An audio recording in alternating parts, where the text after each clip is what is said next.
Hi,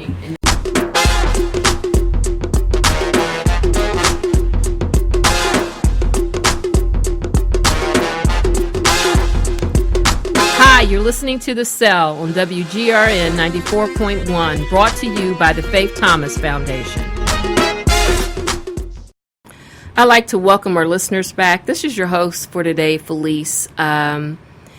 I don't know what you guys think about all this rain and stuff out there, but even coming into the studio today, it was pouring down, raining.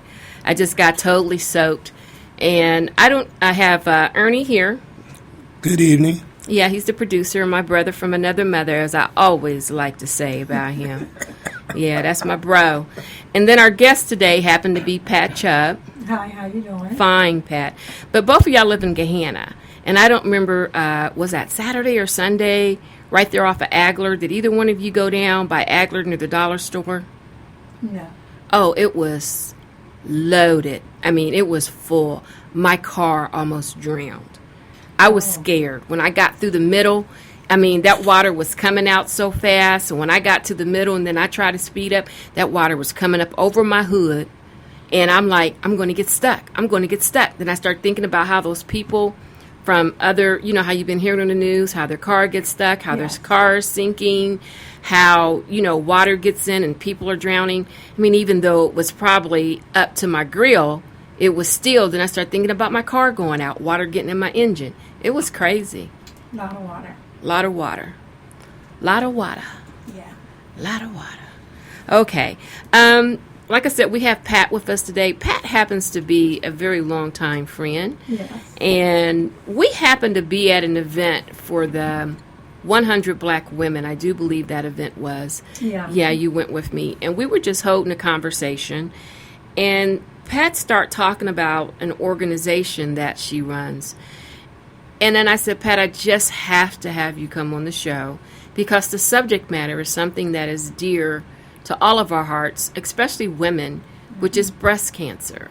Yes. So, Pat, can you talk to us a little bit about yourself? And I mean, you know, tell the listeners, you know, a little bit about yourself and what you do and things like that. Okay, well, my real name that most people know me by is Thelma Chubb, but my friends call me Pat. Okay. Patty. I've been in radiology. I'm a friend. Yes, she is. I've been in radiology since 1986. I do mammography for Ohio Health. Okay. And my biggest passion is women's health.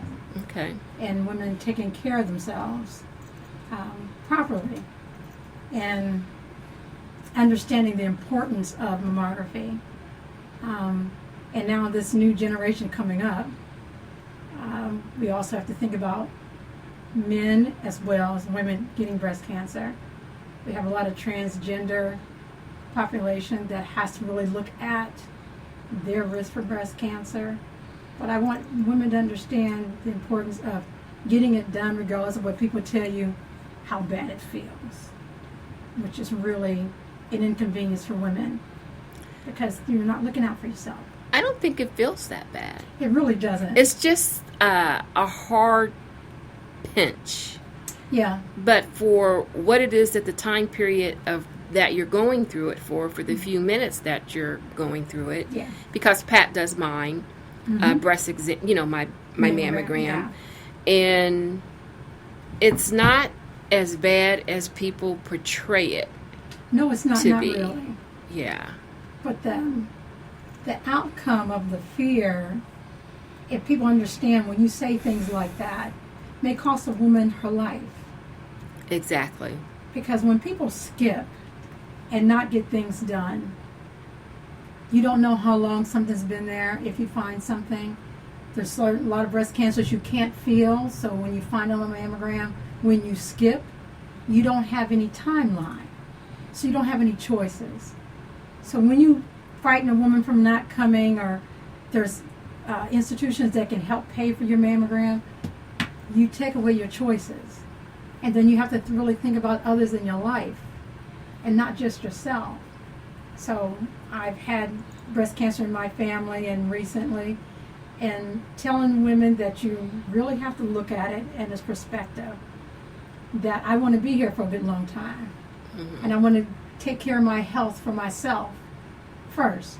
Because about me, especially with husbands, you know, we are the ones that keep our husbands together. Regardless if you're young or old. We there for our children or grandchildren. So when you don't take care of yourself first, it affects everybody down the line. Yeah. So that's my biggest passion, and the reason why I started this organization years ago called H.O.P.E. Years ago, I used to be with a group of women called Sister to Sister.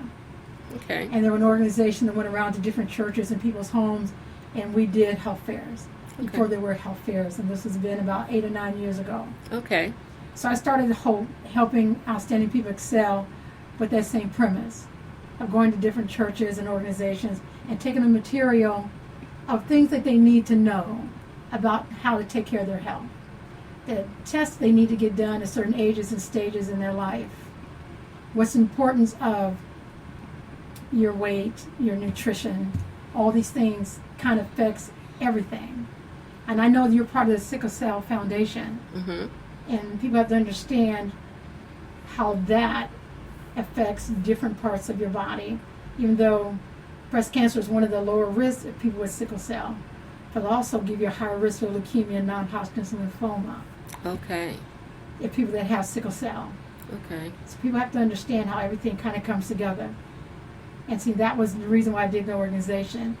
You hear more about women, but you don't hear so much about men. I was going to ask you about the men and the transgender. Yes. I just want to go back here a little bit. Yeah. Is this transgender, is it because they are taking hormones to grow their breasts? Well, it goes kind of go both ways. Even if they get them implanted? Yeah, it doesn't matter. Oh, it doesn't? It has to do with the hormones. Okay. Because when you take estrogen, you're building more breast tissue. And women that are overweight as well, a lot of that turns into hormones. That's why they want you to lose weight. But also with women that are transgendering to men, even though you're taking progesterone, okay, it still eventually is going to turn into an estrogen. So you're talking about, does it go both ways, Both ways. men and women? Yeah.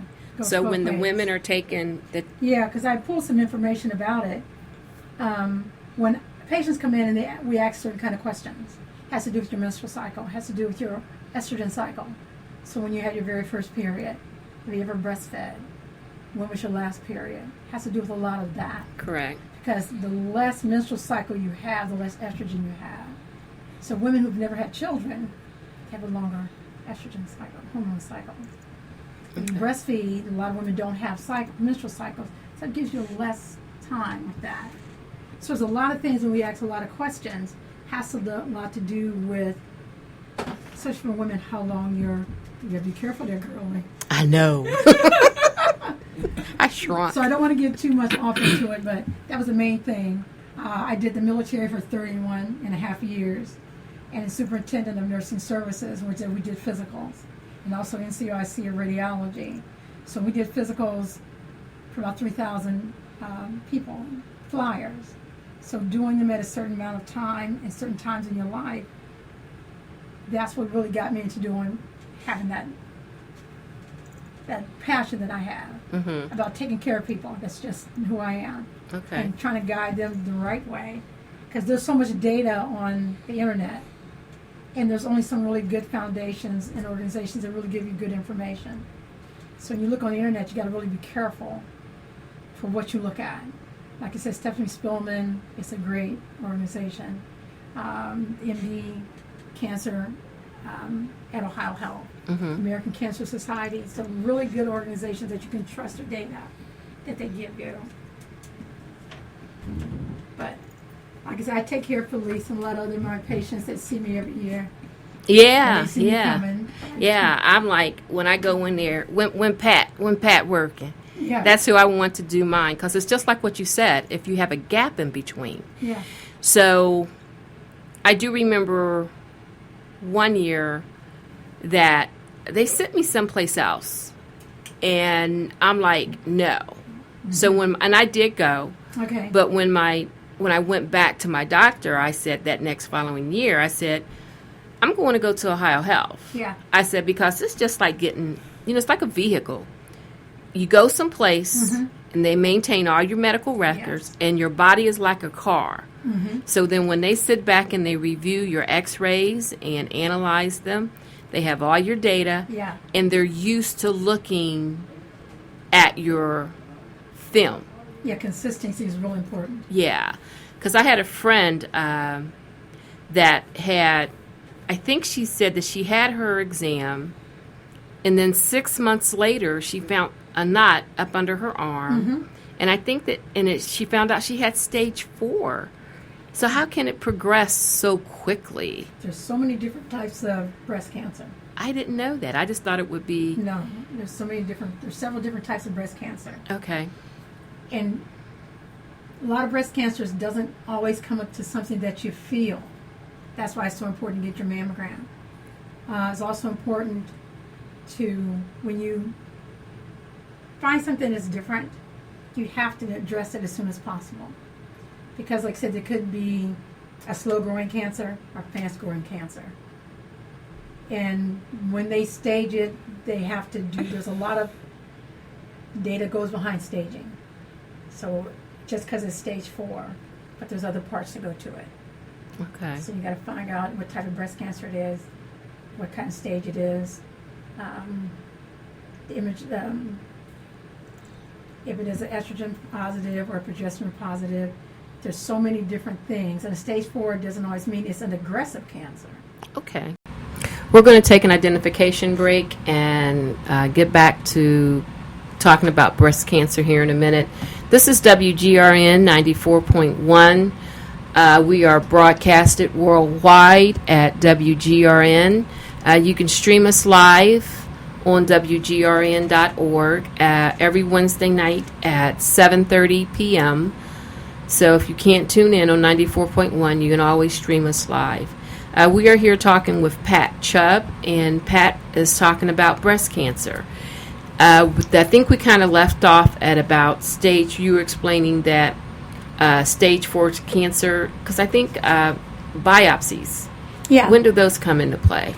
Well, whenever a radiologist and your breast surgeon sit down and go over your information and figure that a biopsy is necessary, just to kind of clarify what they find in your breast or on your mammogram. And that's really the first stage of getting to find out if it's just something that's normal for you or something they have to go further. Yeah, so have they made any improvements on the breast cancer? You still got to go in, they numb you up, and then they take a biopsy. Yeah, you can have an ultrasound, guided biopsy, stereotactic biopsy. They've come a long way of different types of biopsy where they don't put you to sleep and knock you out and wake you up.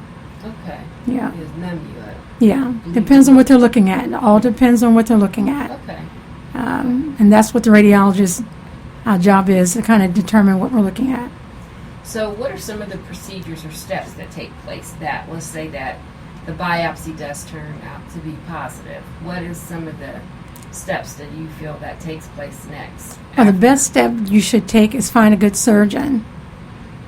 And you and the surgeon and the radiologist kind of sit down, and from there, that's the next stage. So finding a good breast surgeon, and he'll sit you down, tell you what your results are, what your pathology report is, and from there you go on to the next stage. So have they made strides in working on or curing, or cures for breast cancer? Are people living longer?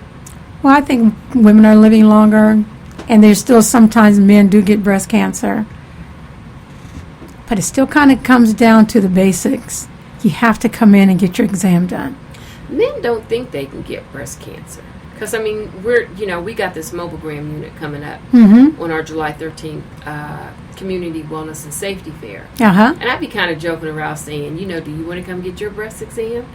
And they looking at me like I'm crazy. So is it all men, or is it just transgenders? No, usually when a man comes in for a mammogram, there's something wrong. There's not a screening program for men in breast mammography.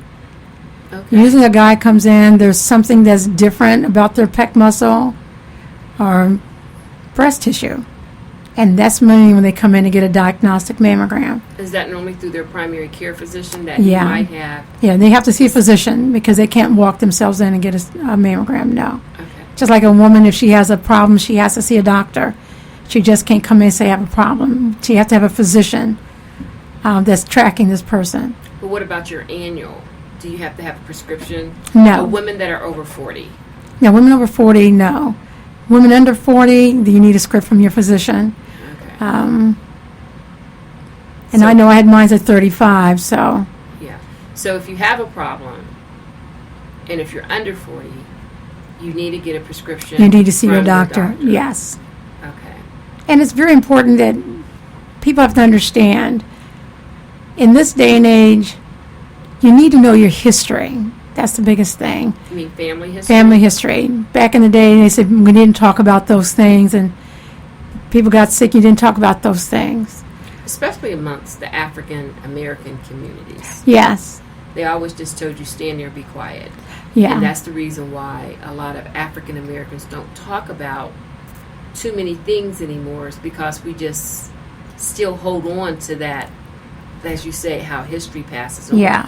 We still hold on to that with not sharing. Yeah, but I think what women have to really understand is that either get together with your family members, have a nice dinner, sit down and talk About everything. about everything, because you have another generation of women coming through, and you leave them shortchanged.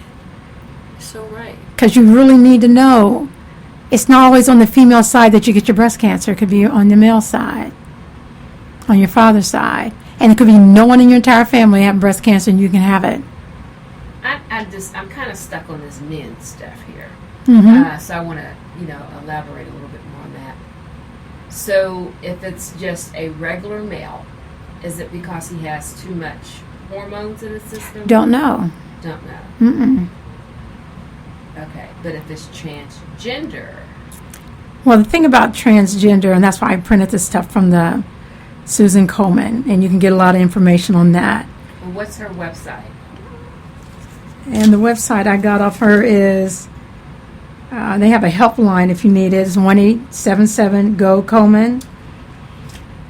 And it's usually on the Susan B. Coleman website. Okay. And the difference is that when you're talking to people that are transgender, you have to make them understand it's not about who you are.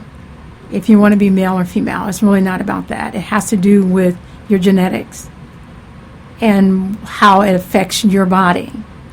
So even if you're female going to be male or male going to female, the part that we're concerned about is the health part of it, the genetics part of it. That's all we're interested in, because how it affects you with the hormones that you take, the estrogen or progesterone, and how it affects your genetics. So that's what our main reason is. So that's how we can treat you and the problems that you have. So that's the only thing on the medical side that we look at.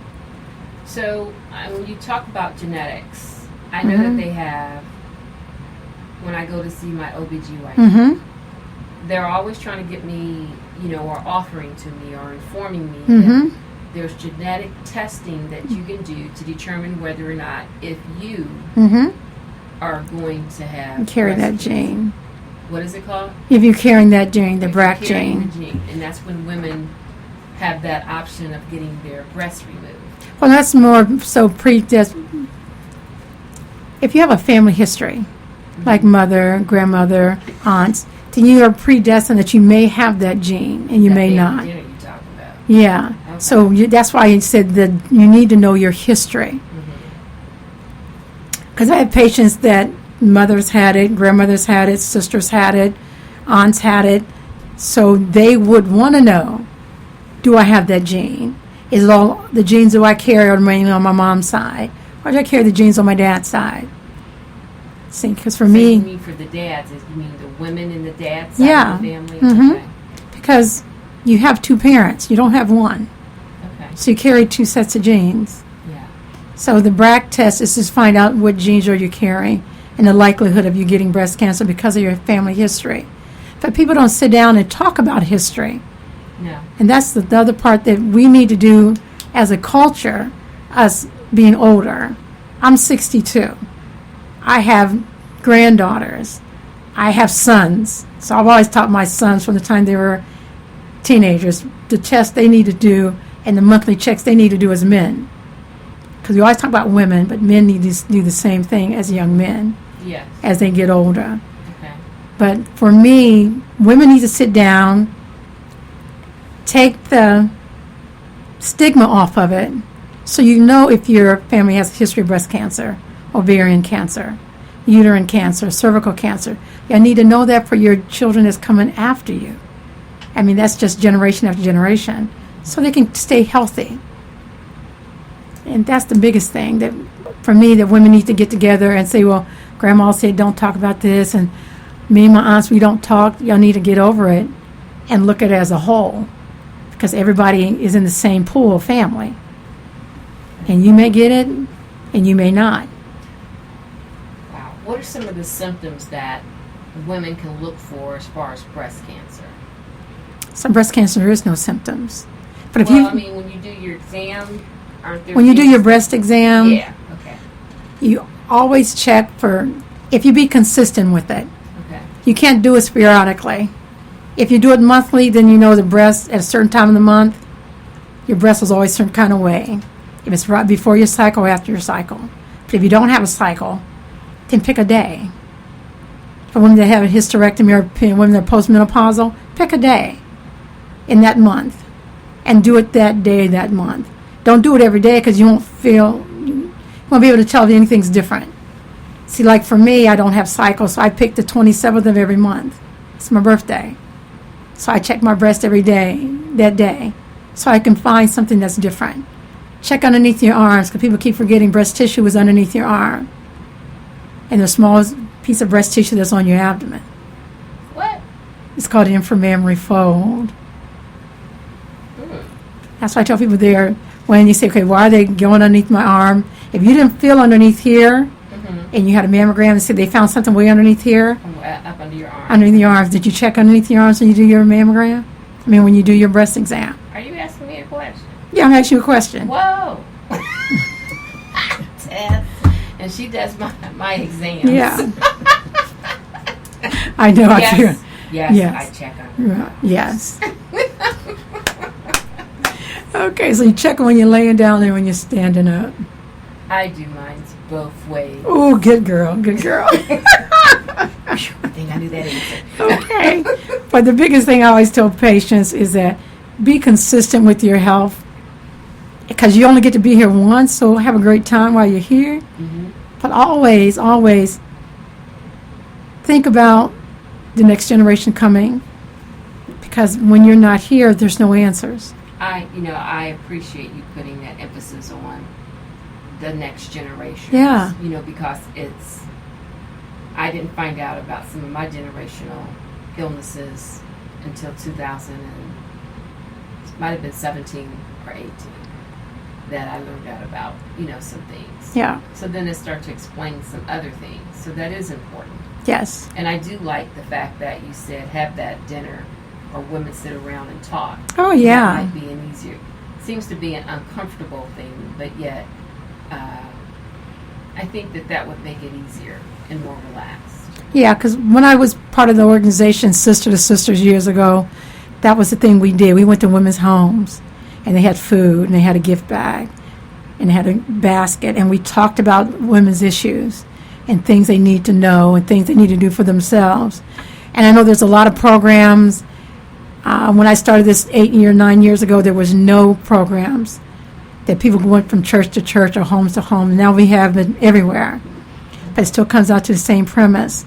You have to think, no matter if you're African American, Caucasian, Asian, Hispanic, you have to talk about your history, your health history, male and female. When the brothers get together, talk to your sons.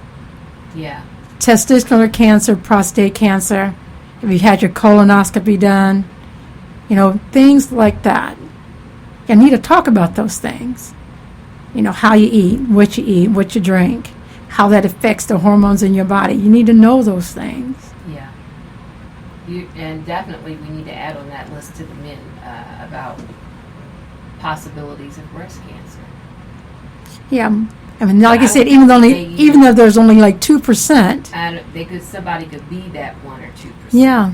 And like you said, it's just a fact of knowing and Yeah. having the knowledge of it. Oh yeah, because men will say, that's dismissing it. they'll say that's there, but it ain't nothing. Exactly.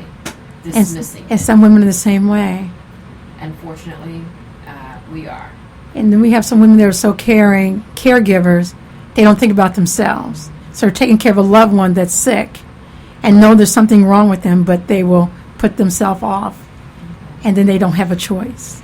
Well, Pat, we appreciate you coming out here to spend time with us. Oh, thank you so much. Yeah, and you've educated me quite a bit on, breast cancer and things like that. And I'm sure that Ernie has learned some things too. And one of the biggest things, I learned was the transgender Yeah. things. And I like the idea of sitting around with your family having dinner, Yeah. to discuss your history.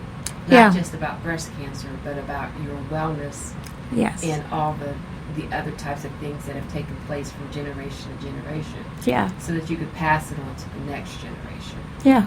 So I'm glad you put emphasis on that. Thank you so much. Yeah. Before we leave, is there anything else you want to say before? Last thing I would like to say is that find yourself a good physician. Always stay in touch with your physician. If something comes up, find a good breast surgeon because they have your best interests at heart. Thank you, Pat. Once again, we thank you for being with us today, and I'm sure that our listeners learned quite a lot today from you. Before we leave, what I'd like to do is share with you guys the Faith Thomas Foundation's upcoming event. We have a community wellness and safety fair that's going to take place on Saturday, July 13th, and is hosted by the Faith Thomas Foundation and Ohio Sickle Cell Health Association. It's going to be on the Whitehall parking lot from 11 a.m. to 3 p.m. We're going to have a DJ and everything out there. We're 40-something vendors. We have a smokehouse. We have also going to have some wellness food, a vendor there that's going to be, dealing with the wellness side of it. It's almost like Chipole's, but it's more healthier. We also have Ohio Mammogram Unit. We were talking about breast exams and breast cancer and everything. So if you would like to get a mammogram screening, what you can do is call 614-566-1111 to schedule. Just let them know that it's for a wellness and safety fair for July. It's going to take place on the July 13th for the mobile unit. Also, we're going to be hosting a blood drive, and if you'd like to donate blood, please contact the Red Cross at 1-800-RED-CROSS or visit redcrossblood.org and use the sponsor code FThomas. Once again, we thank our listeners for tuning in, and we actually hope that you guys we'll see you on Saturday, July 13th at our wellness fair, 11 to 3 p.m., Whitehall, Lowe's parking lot. This is Felice, your host. Peace.